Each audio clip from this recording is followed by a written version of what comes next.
Now let's look at the first concept of customer value assessment closer. This concept determines the value customers associate with the product or offering the firm might provide. When we talk about products or offerings, we are referring to the goods or services that a company provides to its customers. These products or offerings are carefully designed to meet some specific needs of certain customers, and they are made up of a set of attributes that are intended to satisfy those needs. For example, if a company is designing a new smartphone, it might focus on attributes like the phone's camera quality, battery life, and user interface to make sure it meets the needs of tech-savvy customers who value those features. Attributes of products or offerings can be categorized into three major types: physical, service, and perceptual attributes. Physical attributes refer to the tangible and visible features of a product. For example, size, color, weight, packaging, and materials used. These attributes are often the most visible and easily identifiable by consumers. Service attributes, on the other hand, are intangible and relate to the quality of the customer service provided by a company. For example, speed of delivery, ease of return, responsiveness to consumer inquiries, and overall quality of after-sales support. Finally, perceptual attributes refer to the subjective and intangible aspect of a product that are often associated with brand image and reputation.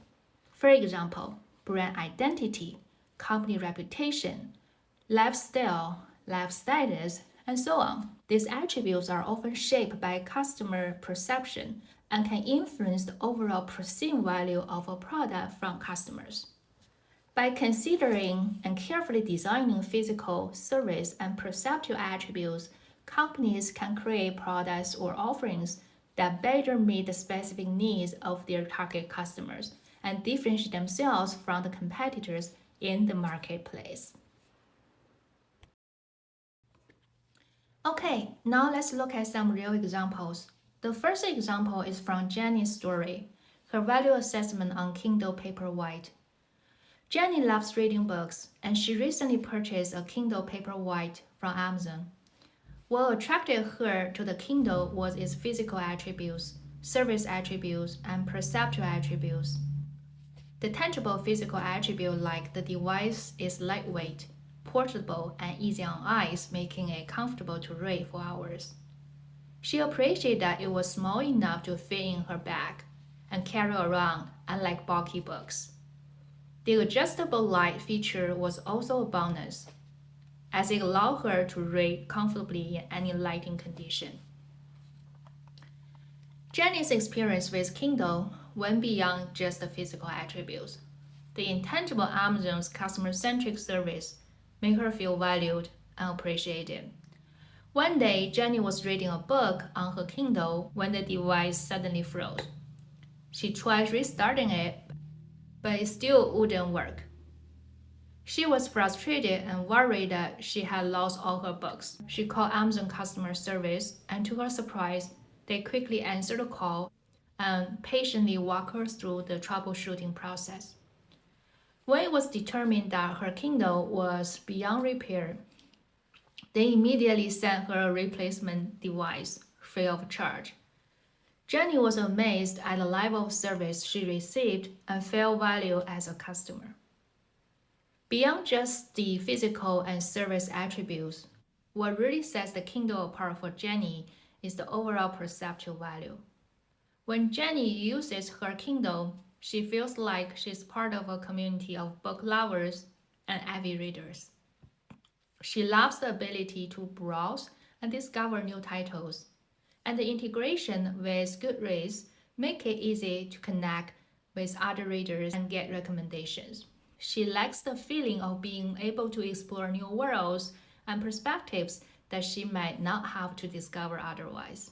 This is Jenny's perceived value of a product associated with Kindle's physical, service, and perceptual attributes. Great. Now let's apply what we just learned to an exercise. Take out your smartphone and think about the physical, service, and perceived value you associate with your phone. I want you to take a few moments to reflect on each of these categories and write down your thoughts. If you need to, feel free to pause the video to give yourself more time. Great, now let me share my value assessment. I am a loyal iPhone user, so when it was time to upgrade my phone, I knew I wanted the latest model. As soon as I held the new phone in my hands, I noticed the weight and the feel of the phone.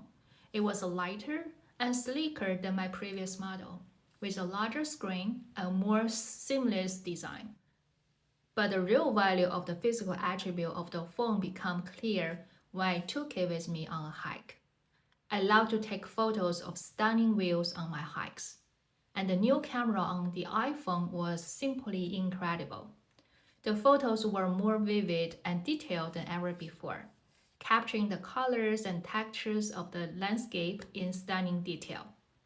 Also, the new phone was water resistant, and I didn't have to worry about getting caught in the rain and damaging my phone. All these physical attributes of the iPhone provided me with a sense of security and ease of use that I hadn't experienced with previous phones. One day, I accidentally dropped my phone and the screen shattered. I was frustrated and didn't know what to do. But then I remembered that Apple has a great customer service reputation. So I decided to take my phone to the nearest Apple store. I made an appointment, and when I arrived, the staff greeted me warmly and made me feel at ease. They assessed my phone and confirmed that the screen needed to be replaced. They informed me that it could take a couple of hours, but they had a lounge area with refreshments and free Wi-Fi where I could wait comfortably. After a couple of hours, they called me back and my phone looked as good as new. But what impressed me the most was the staff took the time to show me some tips and tricks for getting the most out of my phone. They even helped me download some new apps that they thought I would find useful. I left the store feeling not only happy with my phone's repair, but also I had gained some new knowledge.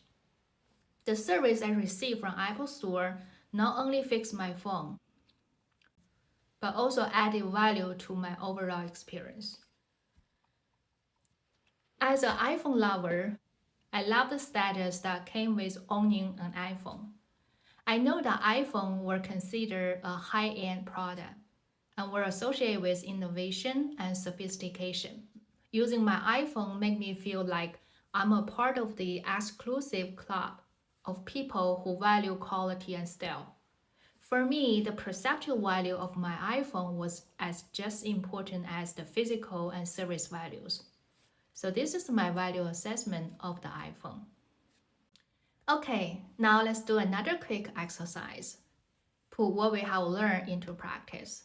Please take a moment to choose a product you own or have access to, such as your car or another item in your house. Once you have selected your product, I want you to pause the video and write down your story about your product assessment associated with its physical, service, and perceptual attributes. Take a few minutes to really think about your experiences with the product and what it means to you. When you are ready, resume the video and I will share my experience. Great! I have been a BMW driver for years. I love the physical attribute of the car, the sleek design, the spacious interiors, and the powerful engine that make driving smooth and effortless. For me, the physical value of BMW was not just about the exterior, but also the practical features. The car had all the latest technological advancements, including a high-tech entertainment system, a digital driver's display, and a cutting-edge safety system. My favorite feature was the panoramic sunroof, which added an element of luxury and glamour to the car. The sunroof allowed natural light to flood the car, and it gave me a sense of spaciousness and freedom. One day, The check engine light turned on, and I was worried and called the BMW customer service hotline. The BMW customer service was attentive and friendly. I immediately scheduled a service appointment for me at the nearest BMW dealership. I was impressed with the quick and efficient service, as well as the clear and consistent communications throughout the process. The dealership service team greeted me warmly, provided me with a free loaner car, and assured me that my BMW would be thoroughly inspected and repaired. The team kept me updated with regular progress reports and delivered my car back to me the same day with a full explanation of the issue and what had been done to fix it. The positive service experience left me feeling confident in my purchase decision and strengthened my loyalty to the BMW brand. For me, the BMW car was more than just a car. It was a statement of style and sophistication, a reflection of my success and taste. It made me feel confident and powerful, like I could take on the world. And that to me was the ultimate perceptual value. Great, now that we have gone through 3 examples, you should have a good understanding of how to identify the value associated with a product's physical, service, and perceptual attributes. One interesting thing to note is that even for the same product, different customers may find different values. This is because the value itself is very subjective and can mean different things to different people. However, for many customers, the value of a product or service depends on how much they think they will benefit from it compared to the price they have to pay. This means that if a customer thinks the benefit of the product or service are worth the price, they are more likely to buy it. On the other hand, if the price is too high and customers do not see enough benefit in the product or service, they may not purchase it. As such, for many customers, value is a function of perceived benefits relative to the price paid. Benefits are made up of different types, such as functional benefits. For example, the product or service helps the customer achieve a specific task. Psychological benefits like the product or service makes the customer feel a certain way. And economic benefits like the product or service save the customer money in the long run. The cost associated with a product or service also come in different forms, such as monetary cost, the actual price the customer have to pay, perceived risk, the customer's concern about the quality and reliability of the product or service, and inconvenience refers to the time, effort, or other costs associated with obtaining or using the product or services. For example, when Jenny considers purchasing a Kindle e-reader, she typically assesses its value by weighting the benefits she expected to receive against the cost of acquiring the device. The benefits she may consider include the functional benefit of being able to read books in a more convenient and portable format, the psychological benefit of feeling more connected to the reading material, and the economic benefit of potentially saving money on books over time. On the other hand, the cost that she may consider when evaluating the value of a Kindle include the monetary price of the device itself, any perceived risk associated with the quality and reliability of the device, and the inconvenience of having to learn a new way of reading or need to purchase books from Amazon. If Jenny perceived the benefits of having a Kindle outweigh the cost, then she was more likely to purchase the device. However, if the costs are perceived to be too high, then she may choose not to buy a Kindle or may consider purchasing an alternative e-reader or reading material. In summary, for most people, the value of a product or service is a function of the perceived benefits relative to the cost of acquiring it. And this is true for the Kindle e-reader as well as for many other products and services.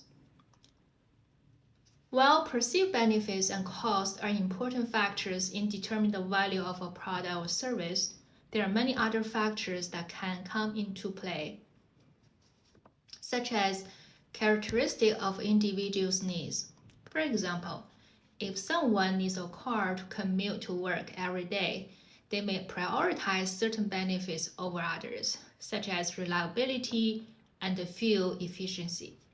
However, if someone only needs a car for weekend trips, they may prioritize the benefit like spaciousness and comfort. Another factor that can influence the value of a product or service is the availability or scarcity of options to satisfy that need. For example, in a remote area where there are no nearby grocery stores, customers may be willing to pay a higher price for groceries at a local store because it is their only option.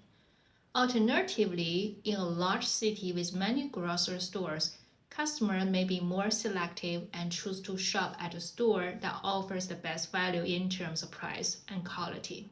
Because the concept of value is highly subjective, there are numerous ways to measure and inform customer value. The textbook has introduced all the possible approaches to measuring value at different stages of the buying process. Please read the material on your own to gain a better understanding of the topic. By understanding how different factors contribute to customer value and how the value can be measured and inferred, you can better understand the data you are working with and draw more accurate and informed insights from it. Well, in the coming weeks, we will dive into several specific methods like conjoint analysis and a nominal survey and learn how to use the data to run different types of analysis.